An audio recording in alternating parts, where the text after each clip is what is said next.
First విషయం ఏంటంటే మాకు కరీంనగర్లో 100 సంవత్సరాల నుండి ఇల్లుంది. మీ అందరికీ తెలుసు. దాన్ని మిషన్ హాస్పిటల్ ఆపోజిట్ ఉన్న ఇల్లును పెద్దిల్లు అనేవారు. అపోలో హాస్పిటల్ వెనుక పుష్పాంజలి రిసార్ట్ దగ్గర ఇప్పుడు విల్లాలు కడుతున్నారు. ఒక విల్లా రెడీ అయింది. ఆ విల్లాకు బండి సంజయ్ గారు 2-3 సార్లు, ఒకసారి గృహ ప్రవేశం అప్పుడు వచ్చినారు, ఏవో ఫంక్షన్స్ అప్పుడు రావడం జరిగింది. ఆయన నాకు ఇల్లు లేనట్టు, నేను అశోక్ రావు గారి ఇంట్లో ఉన్నట్టు పిచ్చి పిచ్చి ప్రేలాపనలు చేస్తున్నాడు. కట్టుకథలు మొత్తము, చందమామ కట్టుకథలు మొత్తము ప్రభాకర్ రావు గారట. ప్రభాకర్ రావు గారు ఎక్కడనో ప్లాన్ చేసినారట. అసలు ప్రభాకర్ రావు గారు ఎవరో నాకు తెలియదు. నా జీవితంలో నేను ప్రభాకర్ రావు గారిని కలవనే లేదు. ఆయన నడిపెల్లి అశోక్ రావు గారితో వియ్యం పొంది ఉండవచ్చు, కానీ నేను ప్రభాకర్ రావు గారిని ఎన్నడూ కలవలేదు.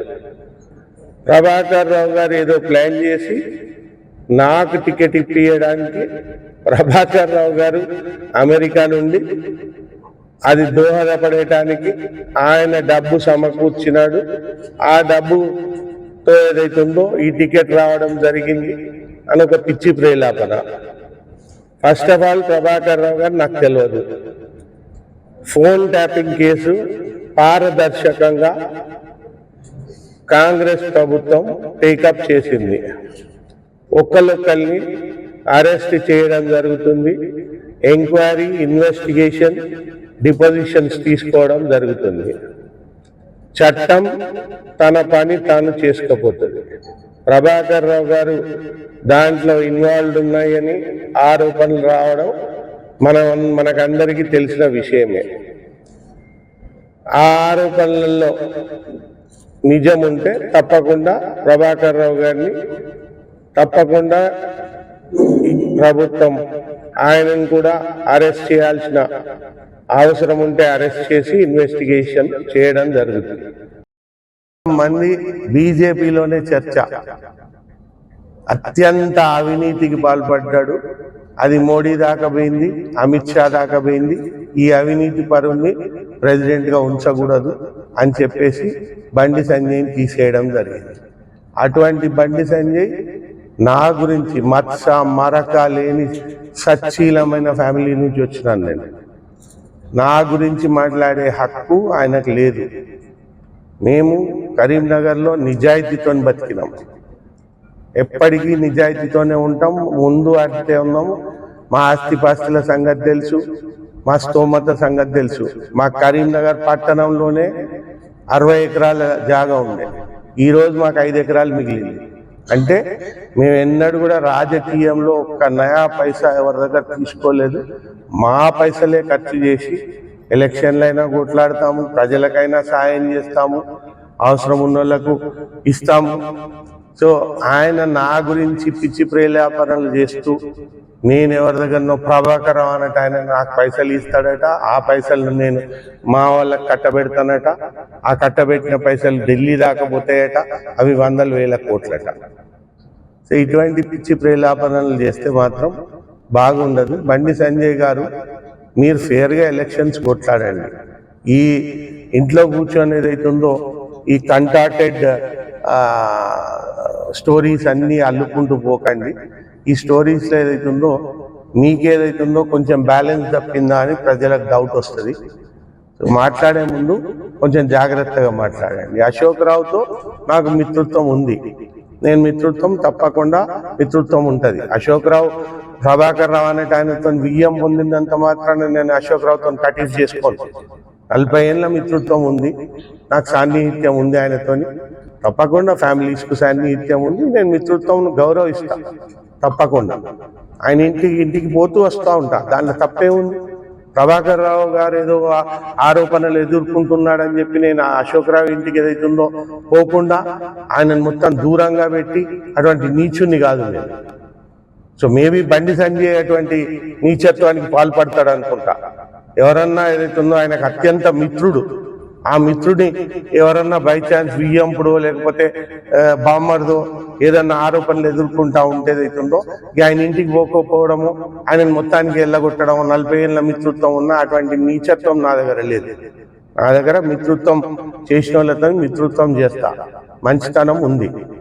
కాబట్టి మా ప్రజాప్రతినిధులు ఏదైతుందో నిప్పు లాంటి వాళ్ళు ఎట్టి పరిస్థితులల్లో వాళ్ళకి ఏమీ అక్కర్లేదు, ప్రజాసేవ తప్ప. ఆయనకి ఏం మాట్లాడుతున్నాడో కూడా అర్థం కావట్లేదు. ఆ స్టోరీ అల్లిన పద్ధతి, ఆ స్టోరీలో చెప్పే పద్ధతి, మా మంత్రి గారు మా ఎమ్మెల్యేలంట ఎవరు ప్రభాకర్ రావు గారంట, ఆ ప్రభాకర్ రావు గారు పంపిన డబ్బంట, ప్రభాకర్ రావు గారు ఏదైతుందో కాంగ్రెస్ నుంచి టికెట్ ఇప్పించే ప్రయత్నం చేయడం అంట, ఆ కాంగ్రెస్ నుంచి టికెట్ ఇప్పించి రాజేందర్ రావు గారికి ఇప్పించి అది గెలిపించి మళ్ళీ ప్రభాకర్ రావు గారు కాంగ్రెస్లో స్థానం సంపాదించడం. కొంచెం ఏదన్నా ఇంబ్యాలెన్స్ ఉంటే తప్ప మనిషి ఇట్లా ఈ స్టోరీ వెళ్ళడము, ఈ వ్యవహారం చేయడము జరిగే పని కాదు. సో బండి సంజయ్ అనేటైన డెఫినెట్గా బ్యాలెన్స్ తప్పినాడు, ఓటమి అంచును ఉన్నాడు, ఓటమి సత్యం అని తెలిసి ఈ రకమైన ప్రేలాపనలు చేస్తూ ఉన్నాడు. మ్యాచ్ ఫిక్సింగ్లు అనేది బండి సంజయ్ సొంతం, బండి సంజయ్ బ్రాండే మ్యాచ్ ఫిక్సింగ్. కరీంనగర్కు క్రికెట్లో జరిగే మ్యాచ్ ఫిక్సింగ్ను కరీంనగర్ ప్రజలకు తెలియజెప్పిందే బండి సంజయ్. గ్రానైట్లో మ్యాచ్ ఫిక్సింగ్, తీగలగుట్టపల్లి బ్రిడ్జ్ దగ్గర మ్యాచ్ ఫిక్సింగ్, ల్యాండ్ గ్రాబింగ్లో మ్యాచ్ ఫిక్సింగ్. ఒక్క చోటనన్నా ఏదైతుందో సెంట్రల్ విజిలెన్స్ కమిషన్కు కంప్లైంట్ ఇచ్చినాడా? స్మార్ట్ సిటీ మీద ఇచ్చినాడా? స్మార్ట్ సిటీ అవినీతి మీద ఇచ్చినాడా? లేకపోతే గ్రానైట్ మీద ఆల్రెడీ అలిగేషన్స్ చేసి ఈడీకి పిటిషన్ ఇచ్చి కోర్టులో కేసేసి మళ్ళీ తర్వాత మ్యాచ్ ఫిక్సింగ్. ప్రతి విషయంలో మ్యాచ్ ఫిక్సింగ్ చేసిన బండి సంజయ్ ఆయన మొత్తం దేశమంతా మ్యాచ్ ఫిక్సింగ్లనే ఉంటారు అని అనుకుంటున్నాడు. దేశంలో చాలామంది మంచి వ్యక్తులు ఉంటారు, పారదర్శకతతో వ్యవహరిస్తారు, మంచి మిత్రుత్వం చేస్తారు. ఆయనలాగా సాజిష్లు చేసుడు, మ్యాచ్ ఫిక్సింగ్లు చేసుడు, దందాలు చేసుడు. బండి సంజయ్ అనేట ఆయన 2014 ఎలక్షన్లో మంగళసూత్రం అమ్మి నామినేషన్ పత్రాలకు ఫీజు కట్టినా అన్నాడు. ఈరోజు కరీంనగర్ కోడైకొస్తుంది. బండి సంజయ్ దగ్గర నాకు కనీసం 100 మంది మిత్రులు కరీంనగర్లో ఉన్నోళ్ళు, మీడియా మిత్రులు కూడా కొంతమంది చెప్పినారు, ఇతరులు కూడా చెప్పినారు, మీరు కాంగ్రెస్ టికెట్ ఎందుకు తీసుకుంటున్నారు, బండి సంజయ్ దగ్గర భయంకరమైన డబ్బు ఉంది, మీరు ఎట్లా తట్టుకోగలుగుతారు. సో బండి సంజయ్ అనేట ఆయన మంగళసూత్రం అమ్మి నామినేషన్ పత్రాలు కట్టిన ఆయన 2014లో 2024 వరకు ఈ 1000 కోట్ల అధిపతి ఎట్లయినాడు? ఆయన ప్రెసిడెంట్ ఏదైతుందో పార్టీ ప్రెసిడెంట్గా ఎందుకు తీసేసింది? సో వాళ్ళు ఈరోజు ఎప్పుడు కూడా ఏదైతుందో నేను ఇప్పుడు వచ్చినప్పటి నుండి చూస్తున్నాను, ప్రజల మధ్యలో 24 అవర్స్ ప్రజల మధ్యలోనే ఉంటున్నారు. అండ్ ప్రజలు కూడా వాళ్ళని ఎంత అభిమానిస్తున్నారు నేను చూస్తున్నాను. అసలు టికెట్ విషయంలో కూడా నేను మీకు ఒకటి చెప్పదలుచుకున్నాను. అసలు జరిగిన విషయం ఏంటంటే, టికెట్లో మొదట్లో కాంగ్రెస్ పార్టీ జీవన్ రెడ్డి గారికి, పెద్దలు జీవన్ రెడ్డి గారికి కరీంనగర్ ఇద్దామని నిర్ణయించింది. పెద్దలు జీవన్ రెడ్డి గారిని కన్విన్స్ చేసే ప్రయత్నం చేసింది. మీరు కరీంనగర్ నుంచి కాంటెస్ట్ చేస్తే బాగుంటుంది, మీరు ఇంతకుముందు కేసీఆర్ మీద పోట్లాడినారు, మీరైతే బాగుంటుంది అని చెప్పి ఆలోచించింది. ఆ విషయం జీవన్ రెడ్డి గారే మొన్న స్పీచ్లో చెప్పినారు, నన్ను కరీంనగర్ కు చేయమని అడిగినారు. సీఎం గారు కూడా చెప్పినారు ఓపెన్గా. సో జీవన్ రెడ్డి గారి కోసం ఏదైతుందో వెయిట్ చేసినారు, జీవన్ రెడ్డి గారు ఒప్పుకుంటారేమో అని. కానీ జీవన్ రెడ్డి గారు, నేను జగిత్యాల నుంచి పోటీ చేసిన, పక్కనున్న కోరుట్ల కూడా ఏదైతుందో నాకు బాగా గట్టి పట్టు ఉంది, సో నేను నాకు ఆ 2 కాన్స్టిట్యుయెన్సీస్లో మెజారిటీ వస్తుంది, నేను ఖచ్చితంగా నిజామాబాద్ చేస్తా, చేసేది ఉంటే నిజామాబాద్ చేస్తా, లేకపోతే చెయ్యనే చెయ్య అని మొండిగా చెప్పడంతో అప్పుడు ఆల్టర్నేట్ క్యాండిడేట్గా ఆలోచించి ఏదైతే ఉందో, అంతకుముందు ప్రవీణ్ రెడ్డి గారికి సీట్ ఇవ్వలేదు కాబట్టి ప్రవీణ్ రెడ్డి గారు ఆల్టర్నేట్గా అనుకున్నారు. కానీ జీవన్ రెడ్డి గారికి నిజామాబాద్ ఇవ్వడంతోనే రెడ్ల ప్రాతినిధ్యం 6 సీట్లు అయిపోయింది. అప్పటికే 7వ సీట్ ఏదైతే ఉందో ఖమ్మంలో పోటాపోటీగా ఖమ్మ ఇవ్వాలా రెడ్డికి ఇవ్వాలా అన్న దాంట్లో ఆఖరికి రెడ్డికి ఇవ్వడం జరిగింది, రఘురామరెడ్డికి. ఇంకా 8వ సీటు ప్రవీణ్ రెడ్డి గారికి ఇచ్చే అవకాశం లేదు. 8 సీట్లు రెడ్లకు ఇవ్వడం వీలు పడదు. ఇంతకుముందు మాక్సిమం 5 సీట్లు ఇచ్చినారు ఎప్పుడైనా హిస్టరీలో. 6 అంటేనే రికార్డు. ఇప్పుడు 7 అయిపోయినాయి. 7 తర్వాత 8వ జరగదు కాబట్టి వెలమ సామాజిక వర్గానికి ఇస్తే ఎలా ఉంటుంది అని ఒక చర్చ వచ్చింది. ఆ చర్చలో వెలమ సామాజిక వర్గం నుంచి ఈయన జగపతిరావు గారి కొడుకు, వీళ్ళ సచ్చీలత ఉన్నది, వీళ్ళది మంచి ఫ్యామిలీ, అవినీతి మచ్చ మరక లేదు అని చెప్పి నన్ను ఆలోచించి చేస్తా ఉన్నారని సుప్రీంకోర్టులో కూడా కేసు వేయడం జరిగింది. ఇది మర్చిపోయి ఈ రోజు నువ్వు ఫోన్ ట్యాపింగ్ గురించి మాట్లాడుతా ఉన్నావు. ఫోన్ ట్యాపింగ్ వల్ల నా యొక్క అధ్యక్ష పదవి పోయింది, నష్టపోయింది అంటున్నావు. నీకు కేసీఆర్ గారు ఆయనకు అనుకూలంగా ఉండాలని డబ్బులు ఇచ్చి ఫోన్ ట్యాపింగ్ చేసినారు. అది నీ కేంద్రంలో ఉన్నటువంటి మోడీ దగ్గరికి, నీ కేంద్ర పెద్దల దగ్గరికి పోయి నీ పదవి ఊడిపోయింది. నువ్వు నిజంగా కూడా సచ్చీలత లేదు నీ లోపల. నువ్వు ఎంతవరకు కరప్షన్ చేస్తా ఉన్నావు, అవినీతికి నువ్వు పాల్పడతా ఉన్నావు. ఒక రాష్ట్రంలో ఉన్నటువంటి బీజేపీకి అధ్యక్షుడిగా ఉంటూ ఎలా వసూలు చేస్తా ఉన్నావు, ఇవన్నీ నీ గురించి నీ యొక్క పెద్దలకు చేరవేసింది. నీ పెద్దలు కూడా నీ ఫోన్ను ట్యాప్ చేసి మోడీ గారు, అమిత్ షా గారు, వివిధ హోదాల్లో ఉన్నటువంటి అందరూ కూడా నీ ఫోన్ ట్యాప్ చేసి నువ్వు జరుపుతున్నటువంటి అవినీతి మీద ఎంక్వైరీ చేసుకొని కన్ఫర్మ్ చేసుకొని నీ యొక్క పదవిని ఊడగొట్టినారు. ఇక రాష్ట్రానికి వస్తే ఫోన్ ట్యాపింగ్ అనేది కేసీఆర్ గారికి వెన్నతో పెట్టిన విద్య. ఏ విధంగా నేను ఎల్లకాలం అధికారంలో ఉండాలి, ఎవరి యొక్క రహస్యాలను నేను కనుక్కోవాలి, ఎవరు నా గురించి ఏమనుకుంటారు ఆయనకు తెలియదు. అందరి గురించి వింటే నాకే బుర్ర పాడైపోయి నేను చచ్చిపోతా. ఇది మంచి పద్ధతి కాదు. ఫోన్ ట్యాపింగ్ అనేది మంచిది కాదని తెలిస్తే లాస్ట్కు చిట్ట చివరికి స్వంత వాళ్ళ యొక్క కుటుంబ సభ్యుల మీదనే ఫోన్ ట్యాపింగ్ చేయాల్సిన అఘాయిత్యం వచ్చింది. మరి ఏ రోజన్నా కాంగ్రెస్ పార్టీ కేంద్రంలో గాని రాష్ట్రంలో గాని కేసీఆర్ గారు ఫోన్ ట్యాపింగ్ చేస్తున్నారని మేము అన్నాం. ఏనాడన్నా నువ్వు అధ్యక్షుడిగా ఉండి ఫోన్ ట్యాపింగ్ గురించి ఖండన చేసినావా? ఈ రోజు నీకు ఫోన్ ట్యాపింగ్ గుర్తొచ్చిందా? నీ అవినీతి కార్యక్రమాలు మొదలు పెట్టేసరికి ఫోన్ ట్యాపింగ్ గుర్తుకొచ్చింది. ఇక్కడ ఉన్నటువంటి బండి సంజయ్ గారు కాంగ్రెస్ పార్టీ గురించి, కాంగ్రెస్ టికెట్లు ఇచ్చే విధానం గురించి నీకు తెలియదు. ఒక నిర్దిష్టమైన కమిటీ ఉంటుంది, దానికి సెంట్రల్ ఎలక్షన్ కమిటీ ఉంటుంది. ఎవరిని చేయాలి, ఏ విధంగా చేయాలి, టికెట్లు ఎంతమంది ఏ కుల వాళ్ళకి ఇవ్వాలనేది నిర్ణయం చేస్తుంది. కాబట్టి కాంగ్రెస్ పార్టీని నువ్వు చెప్పినట్టు నీ మోడీ అమిత్ షా చేస్తున్నట్టు చెయ్యొద్దు. దానికి ఒక ప్రణాళిక ఉంటుంది.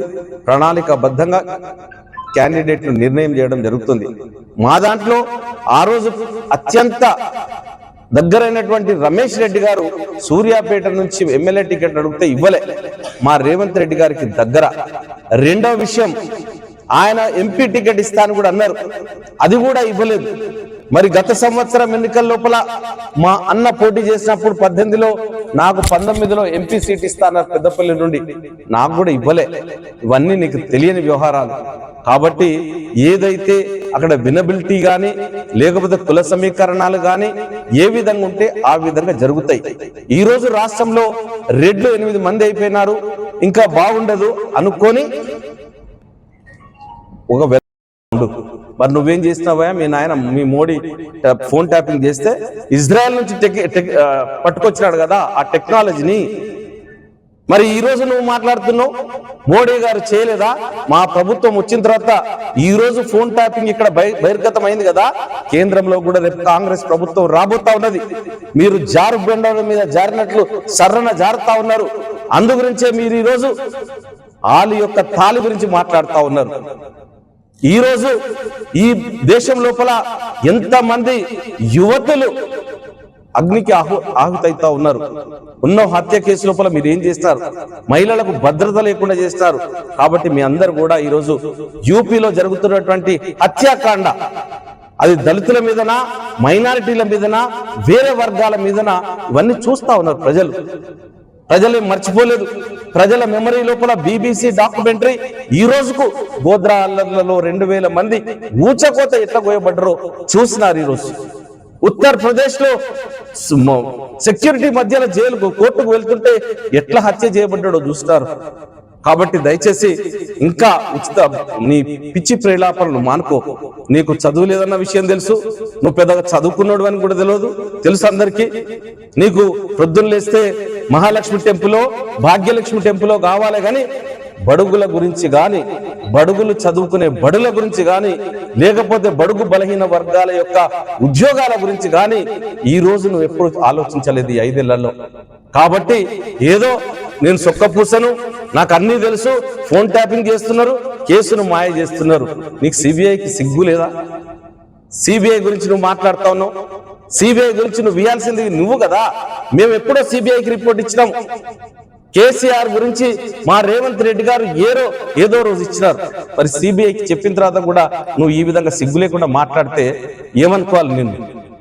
ఆయన దగ్గర ఎంక్వైరీ వేయమని కేసులు మేము వేసినాం సిబిఐలో. ఏ రోజన్నా ఫైల్ ముందు బదిలిచ్చినావా? మీరు కానీ మీ కిషన్ రెడ్డి కానీ ఫోన్ ట్యాపింగ్ జరుగుతుందని ఏ రోజో ఈ రాష్ట్రంలో జరుగుతుందని చెప్పినాం కదా.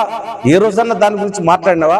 ఇద్దరు కుమ్మక్కైపోయి ఈరోజు కాంగ్రెస్ పార్టీ బలంగా ఉన్నది, కాంగ్రెస్ పార్టీ చాలా స్థానాల్లో గెలుస్తా ఉన్నది అనే భయం పట్టుకొని నువ్వు కూడా కరీంనగర్లో ఓడిపోతా ఉన్నావు. కాబట్టి దయచేసి ఉచిత ప్రేలాపనలు, పిచ్చి మాటలు మానుకో. కానీ ప్రజలందరూ నిన్ను మతి భ్రమించిందా అని అనుకునే స్టేజ్కు రాకదని నేను తెలియజేస్తూ, మరి మిత్రులు రాజేంద్రరావు గారు చెప్పినారు అశోక్ రావు గారి వియంకుడు ప్రభాకర్ రావు అని. ప్రభాకర్ రావు అమెరికా లోపల వాళ్ళ కూతురు దగ్గర ఉంటుండని. వియంకుడు అన్న తర్వాత వాళ్ళ కొడుకునే కదా ఈయన చేసుకునేది. కొడుకు దగ్గర ఉండకపోతే, తెలివి లేకపోతే నీకు ఏం మాట్లాడుతున్నావు నాకు అర్థం అవుతలేదు. ప్రభాకర్ రావు కొడుకుని అశోక్ రావు చేసుకున్నాడు. అశోక్ రావు చేసుకున్నాడంటే ఆయన కోడలే కదా, ఆయన కొడుకే కదా. కొడుకు దగ్గర అమెరికాలో ఉండకపోతే ఎక్కడుంటాడు? నీ